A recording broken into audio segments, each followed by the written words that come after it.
Assalamualaikum teman-teman semuanya, apa kabar? Bismillah, sehat, bahagia, dan berkecukupan ya. Amin ya robbal alamin. Untuk teman-teman yang mungkin saat ini sedang merasa lagi ada di titik terendah, yakinkan hati bahwa apapun yang terjadi dalam hidup ini, semua atas izin Allah. Nggak ada yang perlu dikhawatirkan, karena bersama kesulitan ada kemudahan. Semangat, bismillah, kita bisa. Halo, hari ini ada siapa ya? Ada Bunda Wiwin Mintarwati yang masih nyempetin untuk nonton Teras Kamaya di sela-sela pekerjaannya. Terima kasih banyak supportnya ya. Ada juga Udin Armi, Kak suaranya ngangenin katanya. Masya Allah, makasih banyak ya. Ada juga Hana Hani, Teteh salam kenal ya. Sudah lama lihat videonya tapi baru komen. Oh iya, salam kenal juga ya Neng. Makasih ya udah nonton. Oh ya teman-teman, tadi siang itu agak rame ya, lumayan pada cerita katanya malam Kamis tadi tuh ada gempa ya. Saya nggak ngerasain sama sekali. Entah mungkin saya udah lelap tidur kali ya. Ini teman kita, salah satu teman kita ada yang di daerah rumahnya di Bekasi kota ya. Kalau nggak salah tuh siapa ya? Mom Tirta. Gimana Mam? Semoga sehat selamat semuanya ya. Amin. Dan untuk semua yang menjadi korban gempa, semoga Allah melindungi kita semua. Amin ya robbal alamin. Oke, kita geser dikit. Ada siapa lagi ya? Ada Muti Ummu Khadijah. Daging banget isinya bun, Masya Allah. Iya, Alhamdulillah ya kalau banyak dagingnya. Spesial buat teman-teman yang udah support Teras Kamaya. Yang belum sempat disapa, semoga teman-teman semua sehat-sehat ya. Dan untuk semuanya, saya ucapkan makasih banyak untuk supportnya hingga detik ini. Video yang dari awal sampai detik ini itu saya ambil tanggal 17 ya, hari Minggu, saat upacara bendera di sekolah anak saya.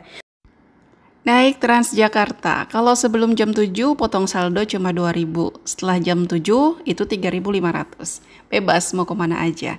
Nah berhubung sekarang hari kemerdekaan, jadi saldonya cuma dipotong Rp80 aja, nggak sampai 100 perak, seru kan? Memperingati hari kemerdekaan Indonesia yang keberapa teman-teman? Iya yang ke-80, gimana? Teman-teman sendiri apakah sudah merdeka? Apa kita sudah menikmati hidup kita masing-masing? Hidup pasti rasanya berat banget kalau kita cuma sibuk mengeluh. Teman-teman tahu nggak, sesuatu yang nggak kita ubah berarti itu yang kita pilih. Contoh, kita tahu jajanan kita nggak sehat. Sadar itu bisa bikin kita sakit. Tapi jajanannya nggak kita ubah. Itu sama aja kita milih sakit. Semua orang berusaha sekuat mungkin ya, sekuat tenaga untuk bisa bahagia. Karena biasanya orang-orang yang bahagia itu bisa menikmati hidupnya. Orang-orang yang menikmati hidup biasanya kasih tanda-tanda. Coba dicek, kita punya nggak tanda-tanda ini? Yang pertama, nggak ngurusin masalah hidup orang lain. Nah, bedakan ya dengan nggak peduli sama orang lain sama nggak ngurusin masalah hidup orang lain. Saat kita udah nggak pengen ikut campur sama masalah hidup orang lain, nggak mau ngeribetin diri dengan nyemplung di masalah orang lain, dan fokus sama hidup kita aja, selamat. Kita punya satu poin. Saya pengen banget bun jadi orang yang gak suka kepoin hidup orang lain. Tapi gimana caranya ya? Soalnya lumayan agak susah nih. Yang pertama fokus dengan kesibukanmu sendiri. Daripada buang-buang waktu, buang tenaga buat ngurusin hidup orang lain. Kenapa waktunya gak dipakai untuk menyelesaikan pekerjaan kita yang belum selesai? Atau kalau semua tugas sudah selesai, udah gabut misalnya, mending tidur aja lah yang aman. Fokus sama kehidupan kita sendiri, mungkin aja masih banyak yang perlu diperbaiki. Nggak usah sibuk ngurusin hidup orang lain.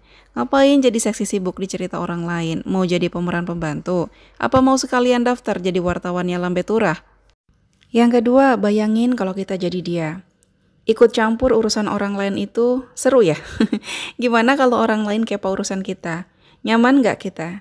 Sesuatu yang mungkin awalnya bukan masalah besar, karena banyak yang ikut campur, ceritanya tuh bisa jadi berkembang kayak adonan donat yang dibiarin seharian. Perasaan kita jadi risih, tambah sumpek, tambah tertekan. Nah, makanya kalau kita nggak mau orang lain ikut campur urusan kita juga jaga, jangan sampai ngeribetin hidup orang, apalagi pakai komen yang nyakitin. Satu lagi nih, kita tuh main sosmed boleh-boleh aja lagi. Tapi pilih-pilihlah yang sekiranya berguna aja ya untuk kebaikan kita. yang bisa tambah ilmu, bisa tambah teman, atau mungkin untuk hiburan kalau lagi bad mood dan lain-lain. Yang salah itu kalau media sosial itu kita jadikan untuk ajang pencarian bakat. Bakat apa? Bakat ngomentarin hidup orang. Ada artis yang cerai lalu buka hijab, ramai-ramai orang komentar.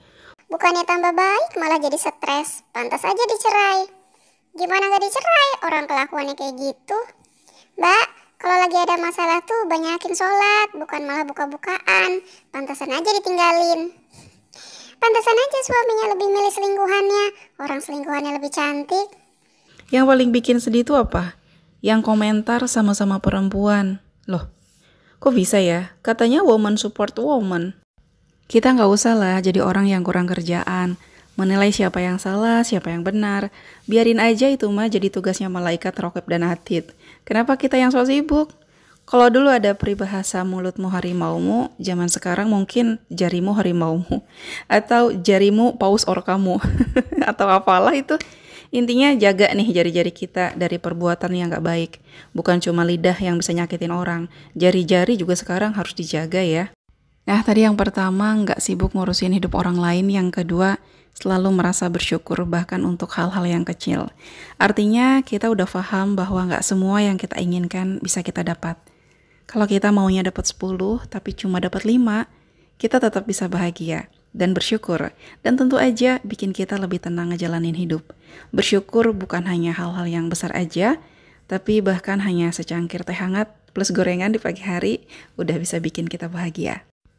Yang ketiga, fokus pada hal-hal yang positif. Mau ditaruh di situasi seperti apapun, bisa nemuin hal-hal baik dalam hidup. Yang keempat, nggak membandingkan diri sama orang lain. Nah, kalau kita merasa nggak perlu membandingkan hidup kita sama orang lain, boleh jadi kita udah mulai menikmati hidup.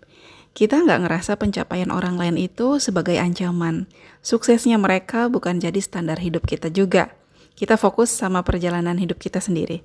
Yang kelima, punya hobi yang dijalankan. Bisa itu olahraga, bisa mungkin masak atau nulis, atau juga jahit, dan yang lain-lain. Pokoknya sesuatu yang bisa dinikmati, sekaligus bisa jadi obat mumet kepala. Yang keenam, menerima ketidaksempurnaan. Orang yang menikmati hidup itu sadar bahwa di dunia ini gak ada yang sempurna. Gak perlu juga kita memiliki semua hal. Gak perlu hebat di semua bidang. Ya, menerima apapun adanya diri sendiri. Saya dulu pernah punya teman, ini zaman sekolah SMA ya. Mau nginep di Villa Sukabumi, waktu itu lagi ada acara sekolah. Teman saya ini lumayan besar badannya, perempuan, tapi dia tuh nggak pernah sakit hati, apalagi baperan kalau diledekin sama teman-teman yang lain. Bahkan kadang dia suka ngehina dirinya sendiri. Kayak waktu itu kita kekurangan kasur, terus kita kan pada diem gitu ya. Terus dia bilang, apa lihat-lihat gue, mau bilang nggak butuh kasur, gue aja udah bisa jadi kasur gitu. Sebentar teman-teman yang lain ketawa, dan dia itu masya Allah banget. Udah bisa berdamai sama dirinya sendiri. Jadi teman-teman yang lain juga seneng gitu loh, gaul sama dia, nggak baperan soalnya orangnya. Yang ketujuh, membantu orang lain. Kita merasa senang kalau bisa bantu orang lain. Ada perasaan puas saat bisa meringankan beban orang lain. Kenapa ya orang-orang yang menikmati hidup itu cenderung mudah untuk bantu orang lain? Ya karena dia udah merasa cukup dengan apa yang dia punya. Kalau diibaratkan ya, orang yang bahagia karena udah bisa menikmati hidupnya itu kayak kalau kita punya gelas, terus kita juga punya teko, isinya susu misalnya ya. Gelas kita tuh udah penuh sama susu. Kita pasti gak akan keberatan untuk nuangin air yang ada di teko itu ke gelas orang lain yang kosong. Tapi bayangkan kalau gelas kita sendiri masih kosong, tekonya juga kosong gitu ya. Ada tapi sedikit gitu. Kita mau ngasih orang lain tuh kayak yang sayang banget, gelas saya aja masih kosong. Itulah sebabnya kenapa gak semua orang kaya itu mau berbagi, dan gak semua yang berbagi itu orang kaya. Jadi orang-orang yang sebenarnya mungkin sama-sama cukup gitu ya, nggak kekurangan, sama-sama cukup, tapi yang satu mau berbagi, satu enggak, karena letaknya tuh ada di hati. Ngerasa cukup atau enggak itu adanya di hati, bukan di berapa banyak uang yang kita simpan, berapa banyak tanah yang kita punya, rumah yang kita punya. Yang ke-8, nggak suka drama ataupun gosip. Nah, kalau poin yang pertama tadi nggak suka ikut campur urusan orang lain ya, biasanya menjelma jadi orang tukang ngipasin atau kompor meleduk atau pahlawan kesiangan. Nah, kalau ini nggak suka drama ataupun gosip. Mau ada orang di sekelilingnya dia lagi berkerumun, lagi bisik-bisik, dia nggak akan tertarik tuh untuk tanya, ada apa sih? Bagi-bagi dong, ada info apaan sih? Dia nggak akan tertarik. Atau ketika dia punya masalah sama orang lain, sebisa mungkin dia nggak akan pernah bikin ceritanya itu muncul ke permukaan sampai diketahui banyak orang. Gitu ya, jadi kalau ada masalah sama siapa ya udah langsung diselesain.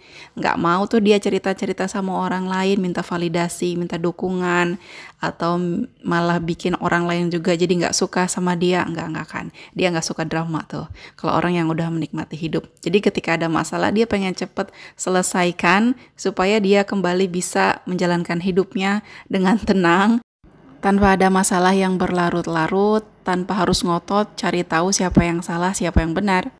Nggak ada tuh keinginan biar bumi gonjang-ganjing ngebahas masalahnya dia sama orang lain.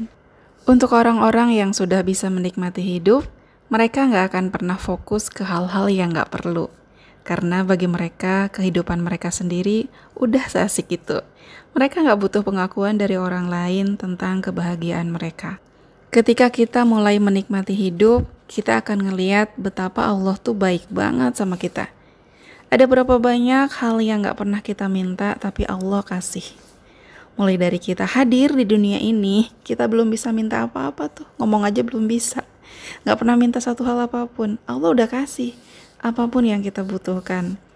Belajarlah untuk tumbuh dan tetap tersenyum karena itu adalah cara terbaik untuk menjalani hidup. Teman-teman, hidup adalah perjalanan yang panjang. Jadi nikmati perjalanannya tanpa banyak mengeluh.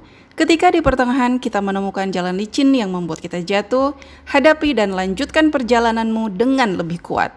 Keberanian untuk melangkah adalah kunci untuk menikmati hidup penuh warna.